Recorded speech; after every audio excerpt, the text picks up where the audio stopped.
Comment lancer sa micro-entreprise en parallèle de son job salarié? La micro-entreprise, c'est vraiment le statut le plus facile, celui avec lequel on prend le moins de risques. Donc, il est vraiment très approprié lorsqu'il s'agit, dans un premier temps, de tester en fait son projet entrepreneurial. Mais on peut parfaitement aussi décider de lancer son entreprise de façon définitive en passant par ce statut. Donc c'est plutôt un statut qui est favorable, mais encore une fois, c'est important de prendre le temps de réfléchir à sa situation pour voir si c'est effectivement le bon statut. Mais partons sur le principe qu'aujourd'hui, tu as un projet entrepreneurial, que pour toi, le statut de la micro-entreprise est a priori le bon statut et que tu souhaites conserver ton job salarié. C'est quelque chose qui est plutôt fréquent chez les femmes que j'accompagne dans la création d'entreprises parce que ça leur permet de se sentir en sécurité et de pouvoir faire les choses étape par étape sans venir trop se challenger. Par contre, ça demande une vraie organisation, ça demande un vrai engagement, ça demande aussi de faire un travail sur soi parce que ça nous demande de l'engagement, de la discipline, ça nous demande aussi d'apprendre à dire non, d'être non négociable sur nos limites, sur ce qui est vraiment important pour nous.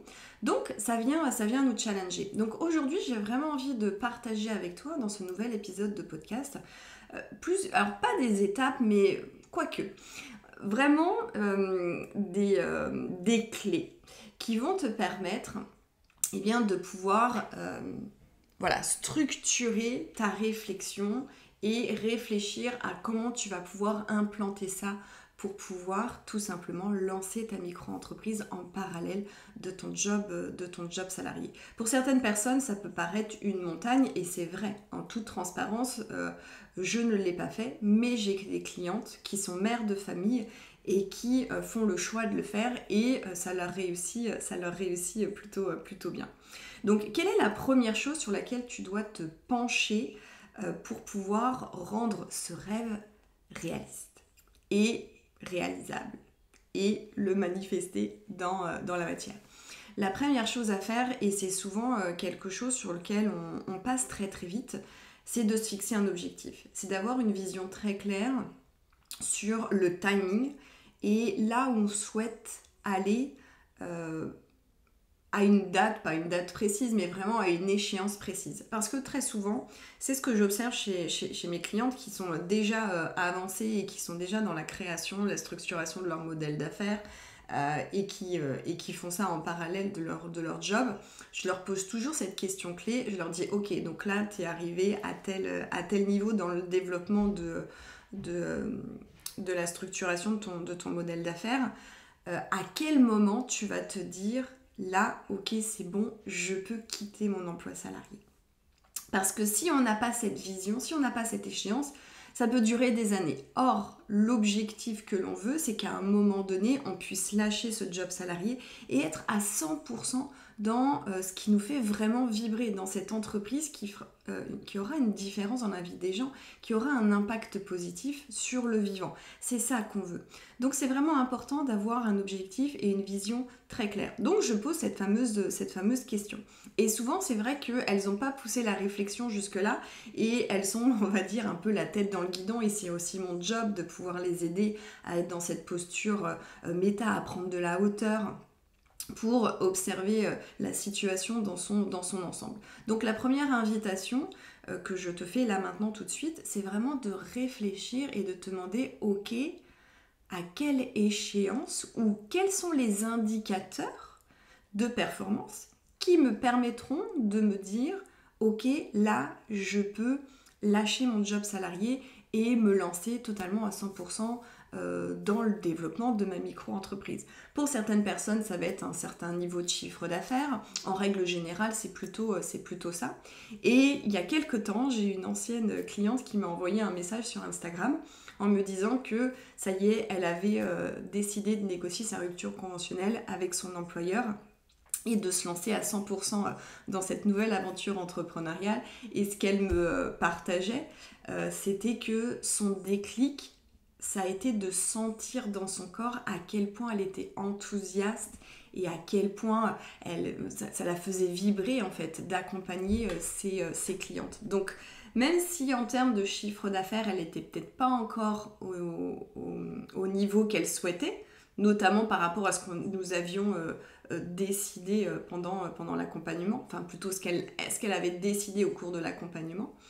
Mais finalement, cette vision qu'elle avait, qui était plutôt à 1 an et demi, eh bien elle s'est écourtée à, je dirais peut-être 8-9 mois, parce que avec ses clientes, bon bah voilà, il y a eu ce déclic de non mais j'aime tellement ça, j'aime tellement accompagner mes clientes que en fait je ne peux plus rester dans cet emploi qui finalement me prend trop d'énergie. Donc c'est un exemple d'indicateur qui va te permettre toi de te dire ok, je décide à ce moment-là de quitter mon emploi.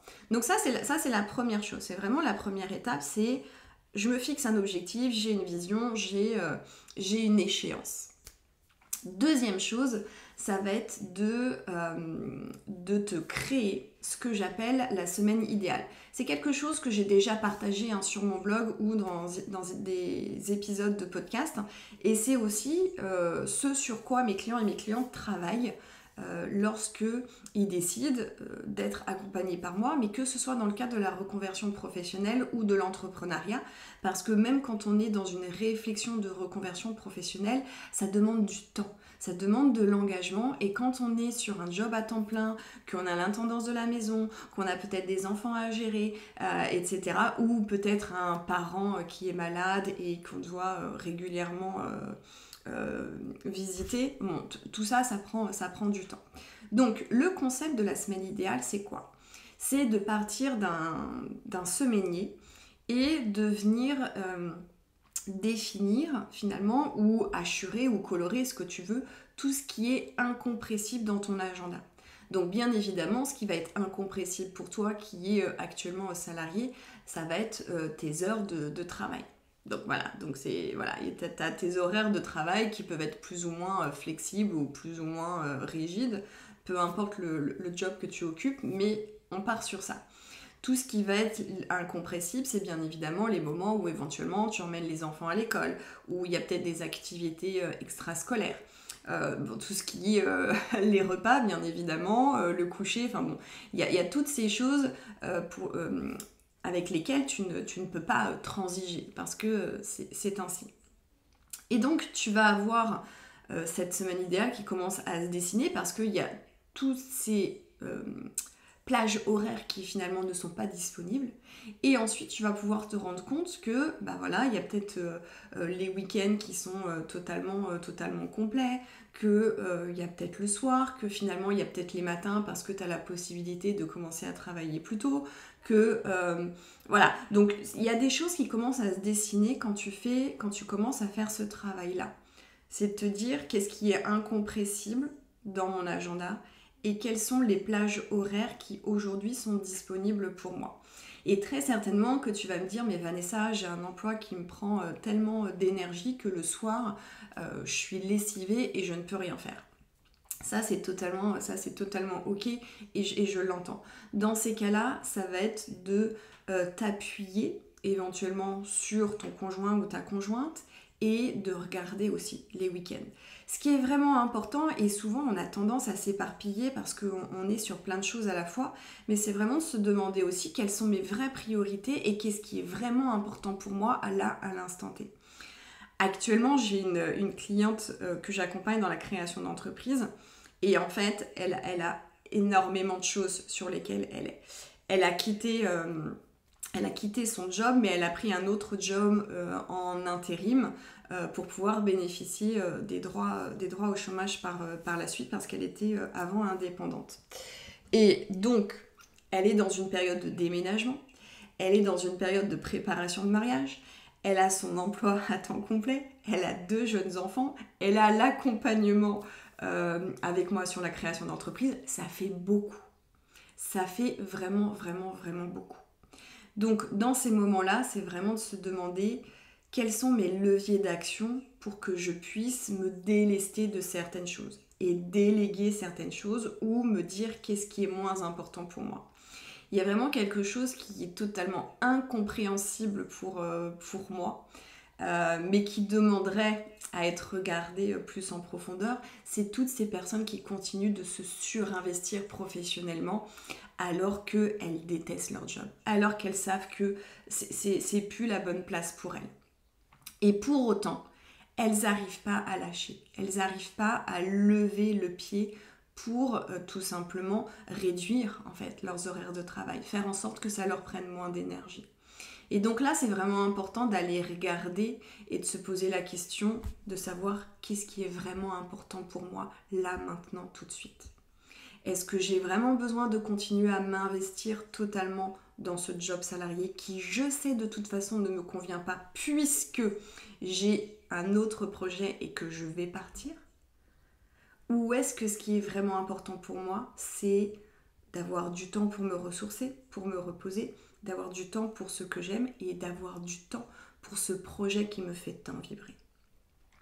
Et c'est vraiment de regarder les choses en face parce que ça nous donne des informations sur qui l'on est quand on est au travail, qui je suis lorsque je continue de me surinvestir professionnellement. Donc, c'est aussi de regarder dans cette semaine idéale qui peut à un moment donné te faire prendre peur ou te dire mais en fait ça va être difficile pour moi. C'est tout de suite de se poser la question qu'est-ce qui est possible pour moi et quels sont les leviers d'action que j'ai qui vont me permettre de me dégager du temps.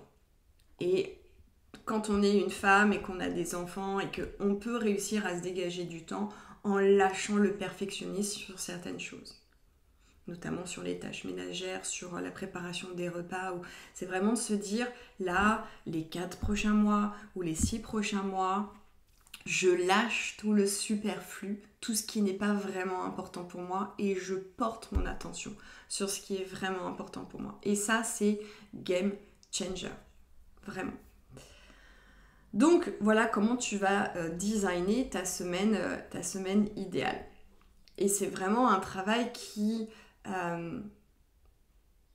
te permettre aussi de te rendre compte que finalement, du temps, on peut en avoir.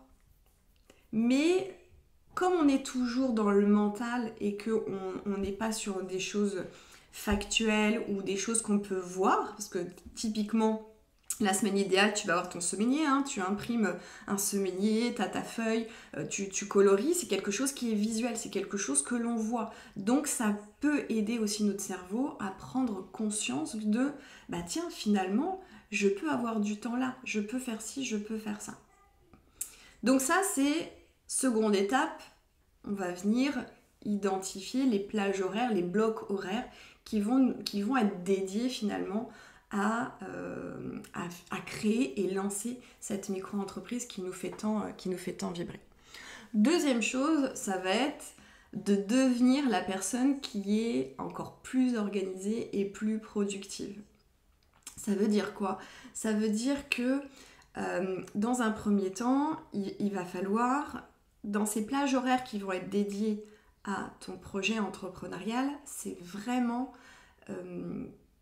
d'être focus et de te dire ok, là j'ai 1h30 devant moi et de poser l'intention que cette 1h30 elle soit vraiment productive. Et ça c'est vraiment quelque chose qui est extrêmement puissant et que j'adore faire lorsque je sais que j'ai un timing plutôt court où je me dis ok, là j'ai 1h ou 1h30 pour faire ce truc là, je veux que d'ici 1h30 soit la tâche elle soit entièrement faite parce que c'est une tâche qui possiblement en 1h30 peut être faite ou alors on décompose.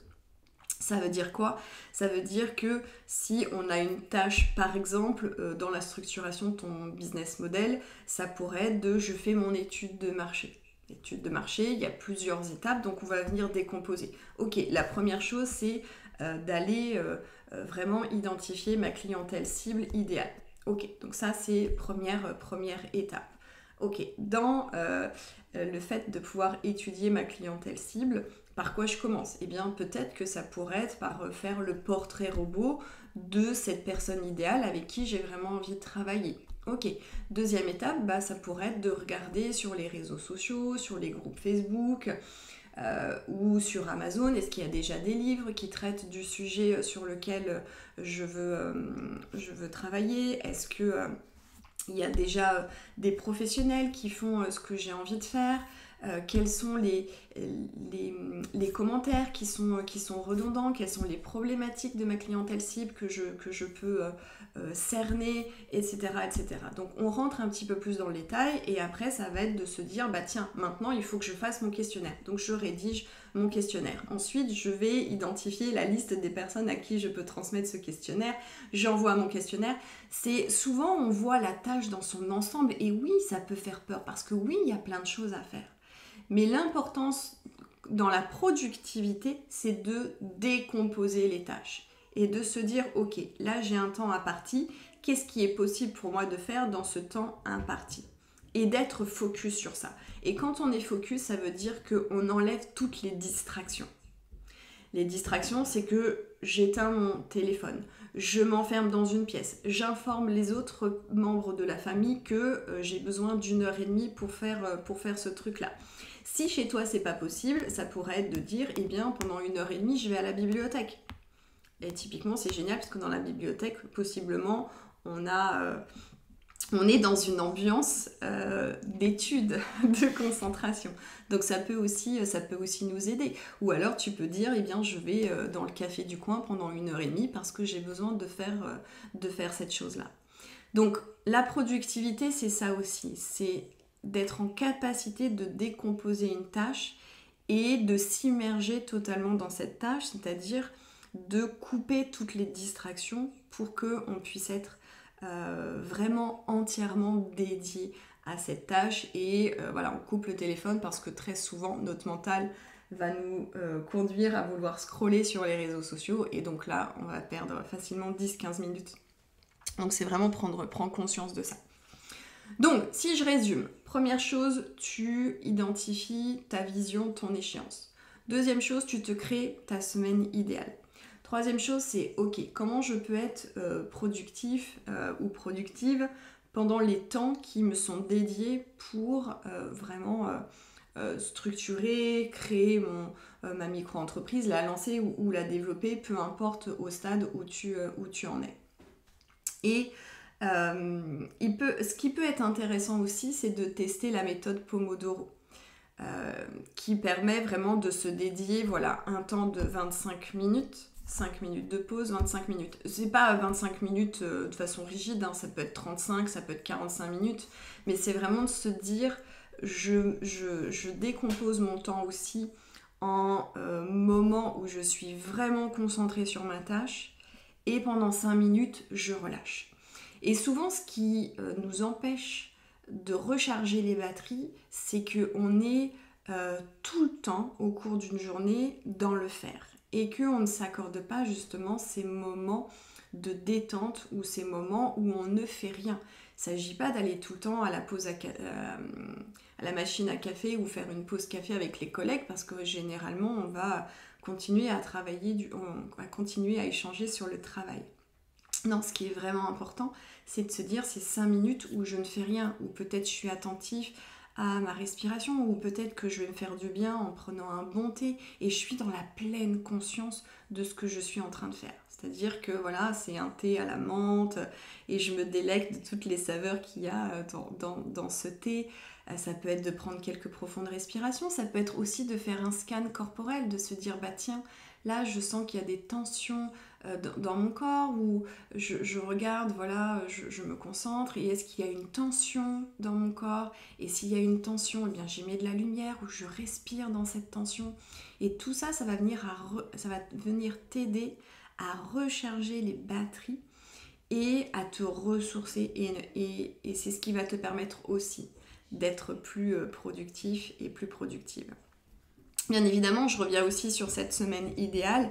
Dans la semaine idéale, c'est indispensable de se prévoir du temps pour soi, pour se reposer et pour se ressourcer. Ça sert à rien d'avoir des semaines où tu es toujours dans le faire et constamment dans le faire. Ça, c'est clairement pas une bonne stratégie, tu l'auras compris. Donc, on met en place vraiment des méthodes qui vont nous aider à être plus focus sur notre tâche et à être plus productive et efficace. L'autre chose que l'on peut mettre en place, c'est d'aller chercher du soutien. Parce que créer une micro-entreprise en parallèle de son job salarié, surtout si très certainement que c'est la première fois que tu te lances dans l'aventure, chercher du soutien, c'est important parce que parfois on peut avoir le sentiment d'être seul ou de ne pas être compris ou comprise par l'autre, par le conjoint ou la conjointe. Donc chercher du soutien, ça veut dire quoi? Ça veut dire peut-être appartenir à des groupes Facebook avec des personnes qui sont déjà lancées dans l'entrepreneuriat. Ça peut être sur LinkedIn aussi.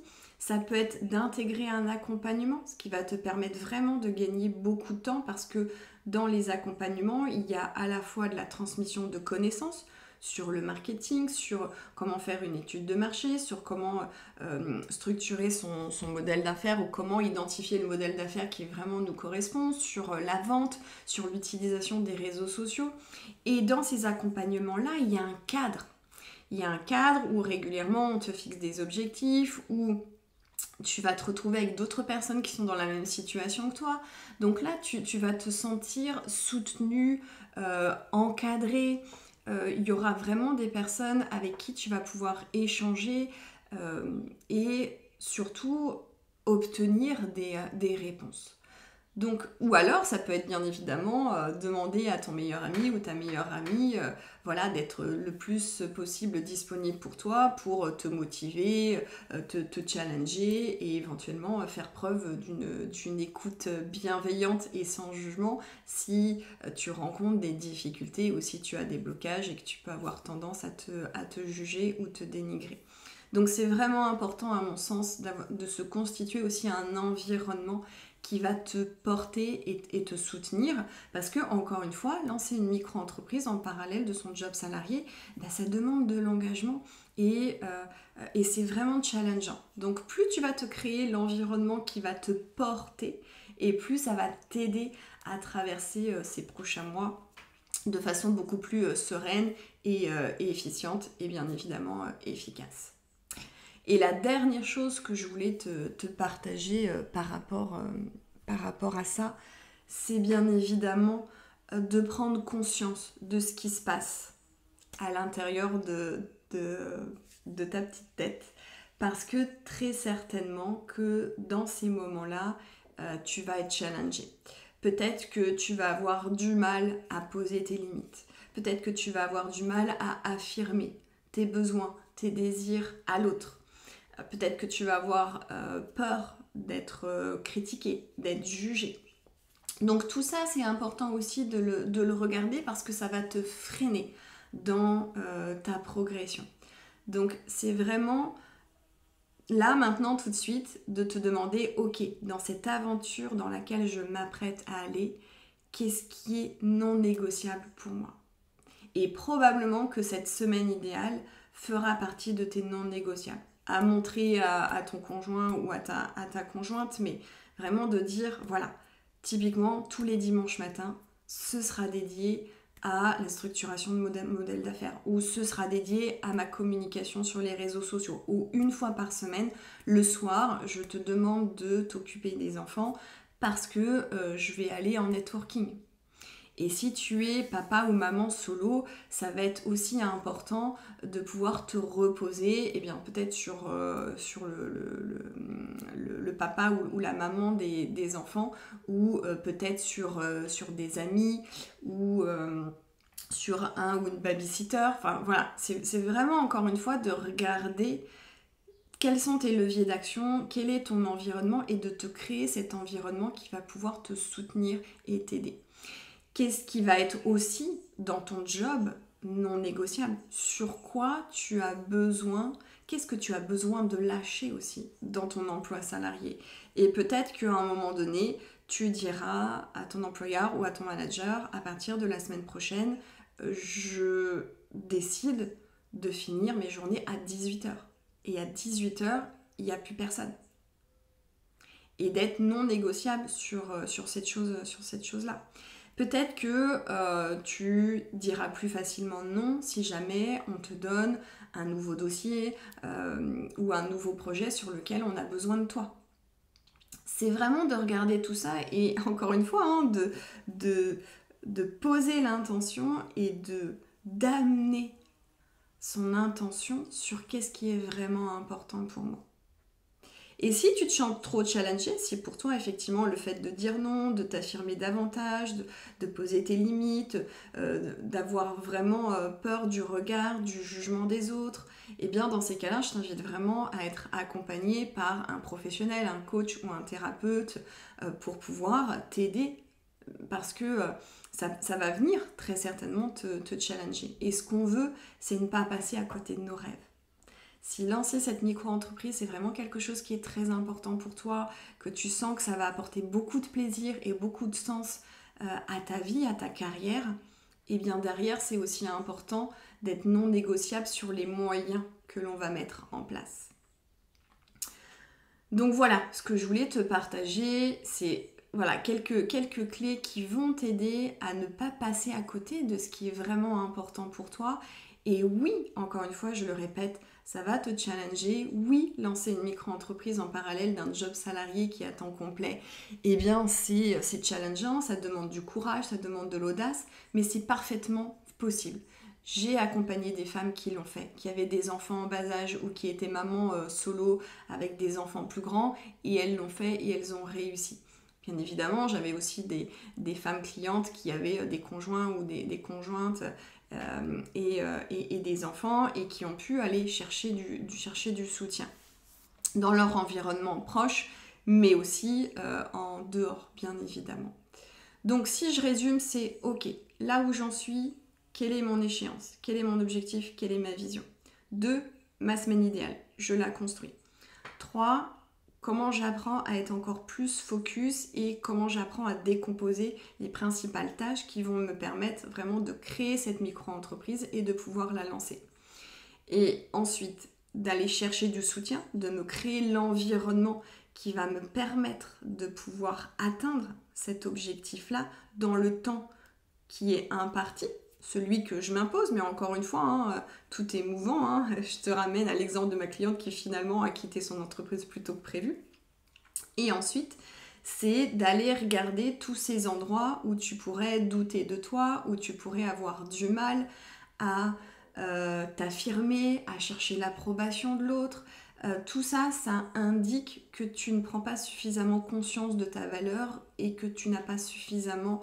que tu n'as pas une haute estime de toi. Et donc ça, il faut le regarder parce que derrière, plus tu vas travailler tôt dessus et plus ça va t'aider par la suite lorsque tu seras vraiment entrepreneur à temps complet. Savoir poser ses limites, savoir dire non. Quand on a du mal avec ça, quand on cherche toujours l'approbation de l'autre, c'est qu'on a du mal à avoir conscience de sa valeur, c'est qu'on a du mal à s'estimer pleinement. Donc il faut aller regarder tout ça pour pouvoir venir le transcender et devenir cette personne qui est en capacité juste de pouvoir dire non, de pouvoir affirmer ses désirs, de pouvoir affirmer ses besoins et de pouvoir poser ses limites. Si tu penses que cet épisode de podcast peut aider d'autres personnes à pouvoir créer et lancer leur micro-entreprise en parallèle de leur job salarié, eh bien je t'invite vraiment à le partager.